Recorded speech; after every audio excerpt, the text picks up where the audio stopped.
Hi friends, this is Pastor Lucas Pin, and this is our snack for the journey. And during this week we are walking in the book of Kings, First Kings, and a lot of stories here. It's a very rich and sometimes confused, because part of the book, Israel, the kingdom of Israel, will be split in two kingdoms, and so it's going to be complicated, because you're going to have Judah in the south, Israel in the north. The capital of the northern kingdom is going to be Samaria.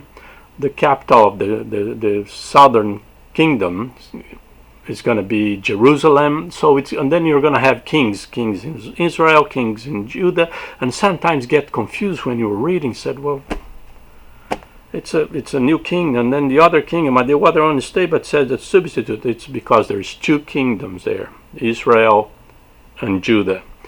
But we're not there yet, because we are we're dealing with Solomon. The beginning of the book is the life, a good part of the book is the life of Solomon, the son of David, a very wise man.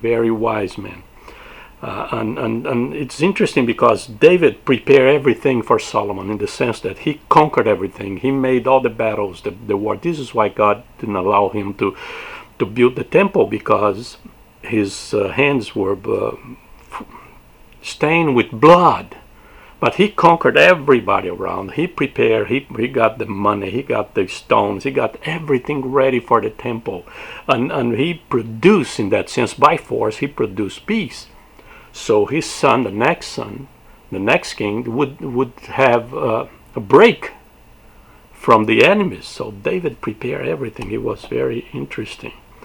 And then when David died, Solomon came to the throne, and he asked something from God, and he prayed to God, and he asked, and he could ask anything, right?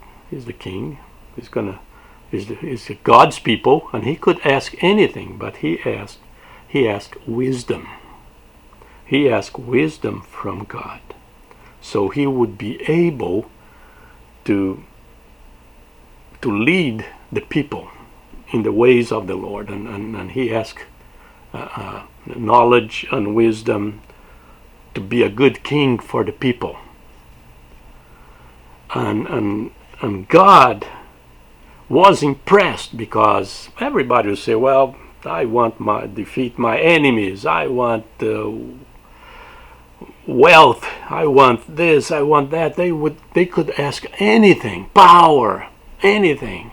And Solomon said, no, I want just to be able to do it. I cannot do it by myself. I need to do it. I need to know how to do it. And the Lord can give me that, and Lord, give me that.